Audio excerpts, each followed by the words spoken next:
so much for agreeing to be interviewed. I'm really Hi. honored to speak to you. My name is June. Hi, So, June. yes, I was actually watching your previous interviews, and you've already answered this many times, but I thought I'll ask you again. Sure. So, what first attracted you to acting, and was there ever a point where you considered a more conventional career with pay slips and stuff? I was led into acting through my failings at the academic side of school life. Really, when it came to the what they call GCEs over here, I ended up failing all but one.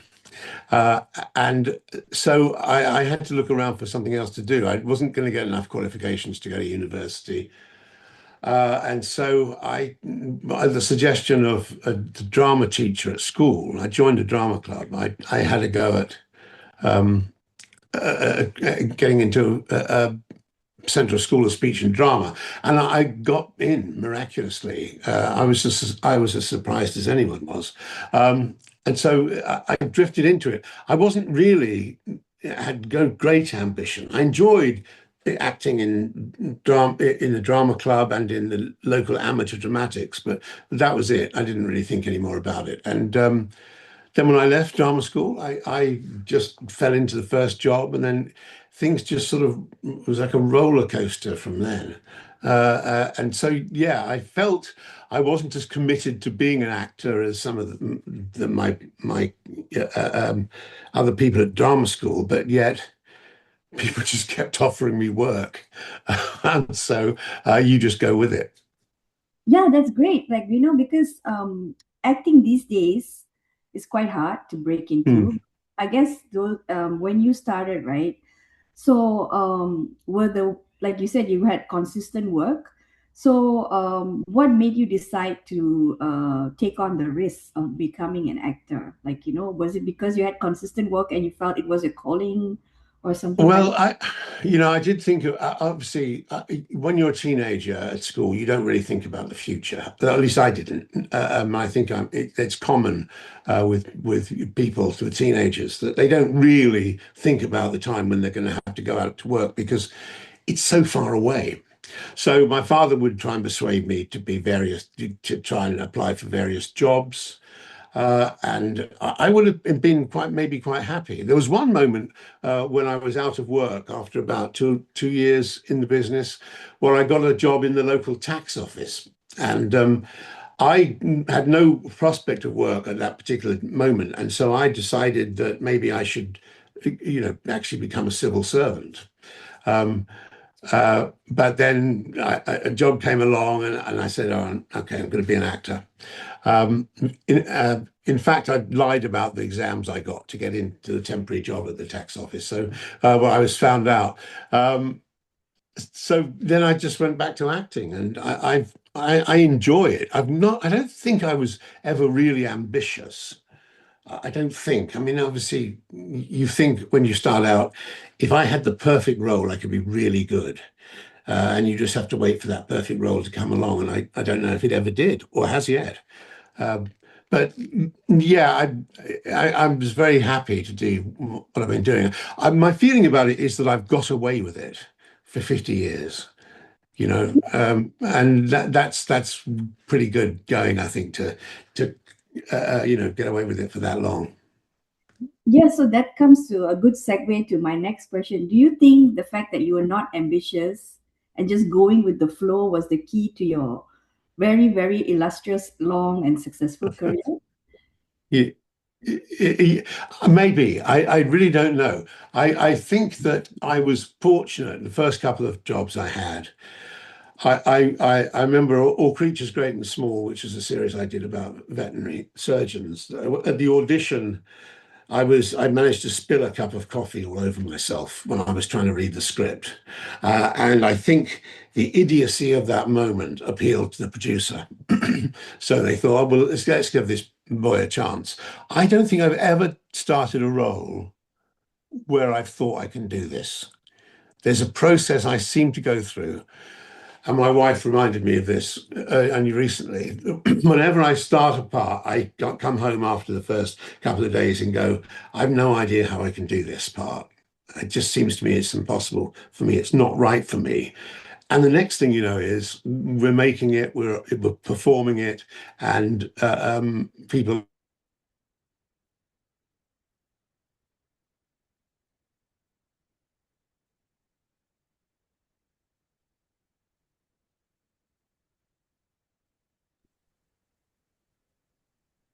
like it. So as it out, I thought it's probably not. I'm probably not going to work very much. And then the parts started coming in, and then more came in, and you don't have time to think. So there's no point really where I had to sit back and reflect on my ambition. To Okay. me, it was just jobs would come at me, and I know I realized. Let me just say, I've been incredibly lucky. And I can't disguise that. But my only excuse is I just did the things that the people offered me, and I realise now, looking back on it, and to look at the state of the acting profession today, is I was incredibly fortunate. All You right. know, seemed to be in the right place at the right time on many occasions. So I'd just like to pick your brain a bit on that. So is it easy for actors, like to cry on cue?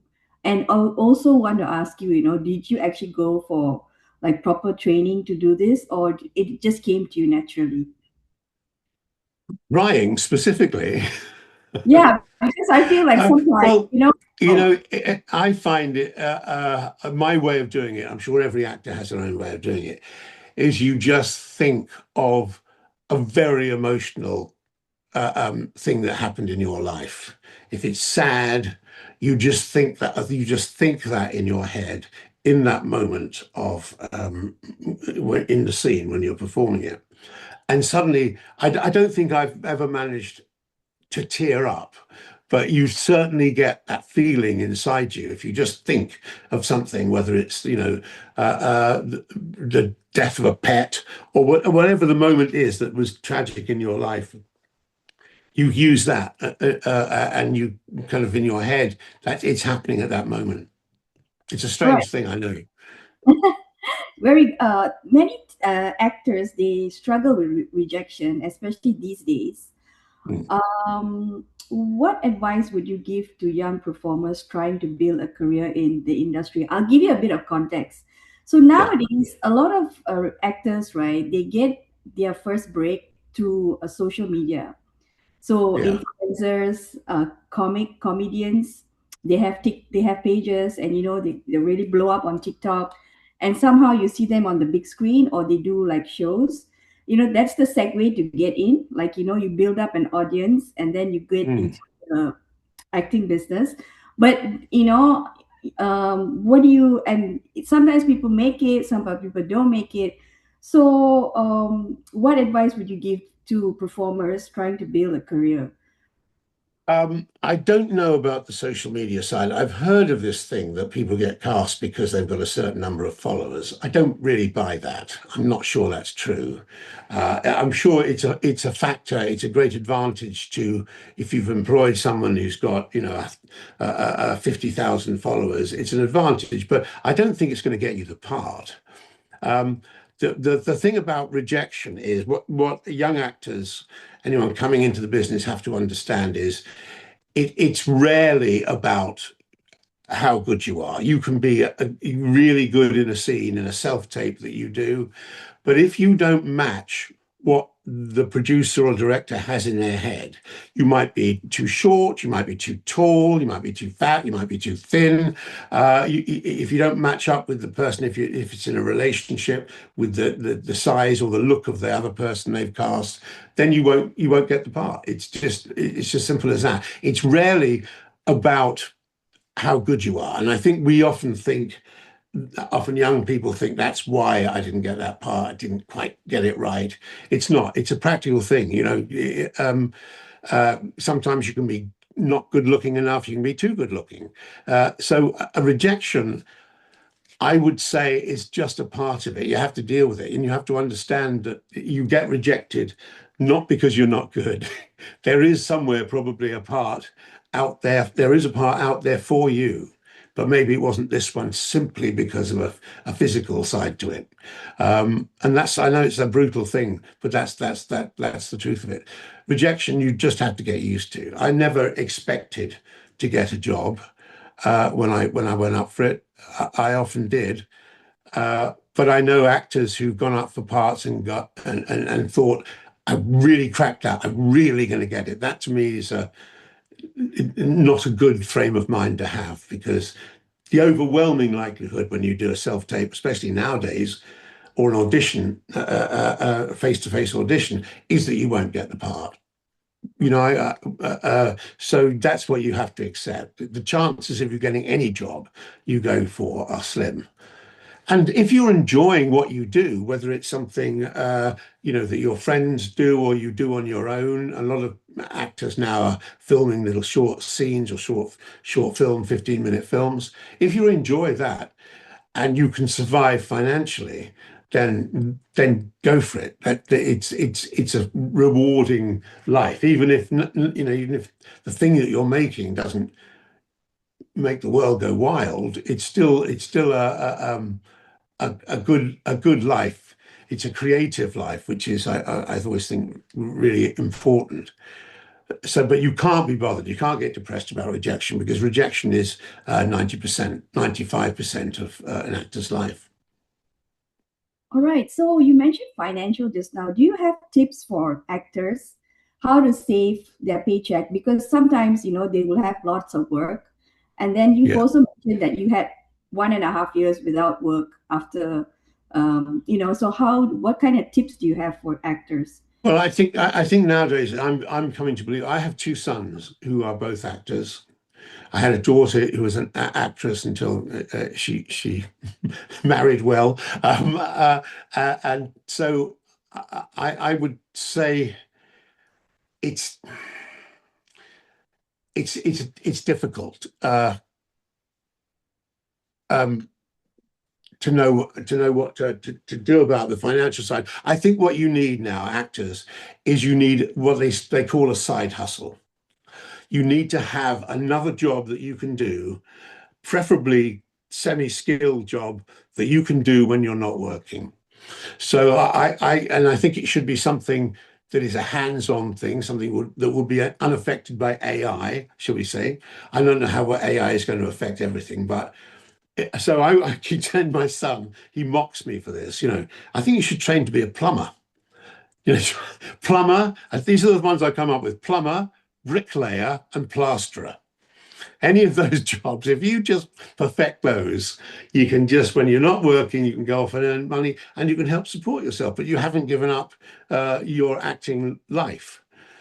So I think, yes, the way to do it, you need two jobs now as an actor to survive, unless you're very successful. Yes. So I'd like to move on to Doctor Who. So fans around the world still celebrate your portrayal in Doctor Who. Mhm. So why do you think Doctor Who continues to capture people's imagination? Um, my normal answer to this is that if we knew that, everyone would be making a series like Doctor Who. The concept of it, if you think about it, is pretty brilliant. It started off with just a basic, an uncle and his niece, supposedly, who mysteriously had this police box, and but he was a Time Lord. He time traveled, and when you're a time traveler, it opens up the whole area of storylines. You can do whatever you want. You can do a story that took place 500 years ago. You can do a story that takes place 500 years in the future on a different planet, the same planet. You can go anywhere you want. So the element of what will the next story be on Doctor Who was just open to the writer's imagination. All right. So what is the one behind the scene fact or story from Doctor Who that fans might have been surprised to learn even after all these years? Can you, like, if you can do? Oh, I don't know. when I did when I first visited the new Doctor Who set, the Doctor Who came back in 2005, and in the second year when David Tennant took over, I happened to know the director of his first story, and so I got to bring my two children, young, they're about sort of 5 and 7, along to the set. Now, when I had done it in the early 1980s, the Doctor Who had a very low budget, and we did not have enough time in the studio, and everything was made with the same, with panic and confusion. We were always up against the clock. Sometimes we couldn't finish the scenes. The special effects were primitive. And while I loved making Doctor Who, it was always a battle against the lack of money and the lack of time. And when it came back in 2005, it looked glorious. It had amazing special effects because the digital age had come around. And I was very interested to go along to the new set. So we went along, and within about an hour of being there, I realized rather gratifyingly that the series was still made with the same panic and confusion and lack of money and lack of budget as it always had been. It was exactly the same. I was expecting this kind of slick Hollywood type production. And in fact, it was so familiar to me. We're running out of time. Why won't this thing work? So yeah, that's the thing, is nothing ever changes. What you see on the screen is the result of editing Oh, and putting bits and pieces together. And actually, that's got easier over the years. But television is always made. No one ever has enough time. If you gave us twice as much time, we wouldn't have enough time. all right. So, a Doctor Who has seen many different actresses take on a role. So, is there a particular Doctor or an era or the show that you especially admire, and why? Um, the answer would be my favorite Doctor across the board, and we've had some brilliant people do it, would be Patrick Troughton, because it was really down to him about whether the series continued. When the series started, William Hartnell was the Doctor. He was the Doctor for 3 years until he became really too ill to carry on. And the BBC had to decide whether they cancelled the series or whether they found another way out. And what they came up with was the idea of regeneration. And so they brought in another actor, and it could have been a disaster. But Patrick Troughton, I think in that very first story, first episode, he was so brilliant that he just won people over.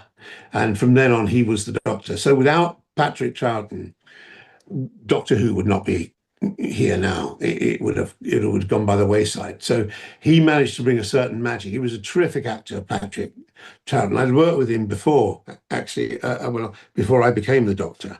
But he really was a terrific choice for the Doctor and changed the whole thing. I mean, he changed it. He wasn't The character was nothing like William Hartnell's, and yet he was absolutely the Doctor. So he would be my favourite of that era. In the subsequent eras, when it came back, well, I suppose I have a certain fondness for the 10th Doctor, as, as in the end he took my daughter off my hands. But, yeah, no, I thought he came back with huge amount of goodwill among the fans who had missed it. And Russell T Davies did a wonderful job in that first series that he produced. And of course, the combination of Russell T Davies, who was a lifelong Doctor Who fan, and David Tennant, who was a lifelong Doctor Who fan, was what really gave Doctor Who an extra boost. I couldn't, notwithstanding Chris Eccleston, who was the first Doctor when he came back, who was great too.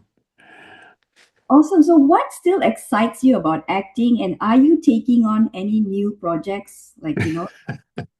Uh, yeah, I really enjoy it. Really, now I make the choice about what to do on whether I would enjoy it. I'm too old to have ambition, I think now. But I am aware that I'm essentially a very lazy person. So if I'm not being offered work, I just sit on the sofa and stare into space, which is valuable in itself, I believe. But nevertheless, I just feel like I'm just sitting there doing nothing, I'm maybe watching the telly. So when I'm offered a job, it's an opportunity to get off that sofa. And so I still work when I'm offered a job. I've recently done a series over here called The Good Ship Murder. Uh, um, I've done 8 episodes of that, which was enormous fun to do. I have no idea what it'll be like, but I had a great time doing it. Everyone was lovely on it, and so yeah, the thrill of working. I still get that kind of adrenaline rush when I'm working when I'm doing acting.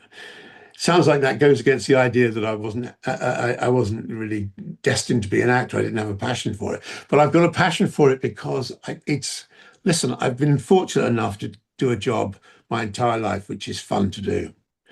Which I really enjoyed doing that. You suddenly you start work at 7 o'clock in the morning, and the next thing you know, it's lunchtime. Sorry, I'm going on a bit, aren't I?